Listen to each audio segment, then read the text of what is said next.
पंजाब के शहर लाहौर में कायम पंजाब कुरान बोर्ड के ऑडिटोरियम में शोबा तहफ़्फ़ुज़ औराक़ मुक़द्दसा के तहत इज्तिमा का इनेकाद किया गया, जिसमें पंजाब कुरान बोर्ड के अहदेदारान और मकामी आशिकान रसूल ने भी शिरकत की। इज्तिमा में शरीक आशिकान रसूल को शोबे का तारुफ पेश किया गया और औराक़ मुक़द्दसा को महफूज बनाने का तरीक़ा कार से भी आगाही दी गई। दावत इस्लामी के दीनी और फलाही कामों पर बनी डॉक्यूमेंट्री भी दिखाई गई और 12 दीनी कामों के हवाले से भी बताया गया। शोबे के मुताल्लिक रुकन शुरा हाजी मोहम्मद शहीद अत्तारी मदनी ने इस हवाले से मदनी खबरों को बताया। शोबा तहफ़्फ़ुज़ औराक़ मुक़द्दसा के तहत 650 से ज्यादा शहरों के अंदर काम जारी है। 2,90,000 बॉक्सेस लगाए जा चुके हैं और इसके 657 कुरान महल हैं, 540 स्टोर हैं और 235 कारखाने हैं, यानी वो जगह जहां पर ये बॉक्सेस तैयार किए जाते हैं।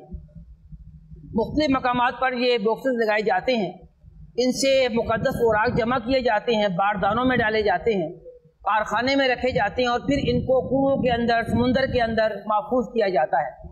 इस मौके पर कुरान बोर्ड के एडमिनिस्ट्रेटर और दीगर ने मदनी खबरों को अपने तासुरात भी दिए और अच्छी नीयतों का इजहार भी किया। मुझे इस बात की निहायत ज्यादा खुशी है कि मैं आज पंजाब कुरान बोर्ड में अपना दावत इस्लामी ने अपने तावन से यहाँ पे शहीद औराक़ के हवाले से अरेंजमेंट किया है और उसमें लोगों को शऊर उजागर किया है कि कुरान पाक के शहीद औराक़ को महफूज करना शरई तरीके से।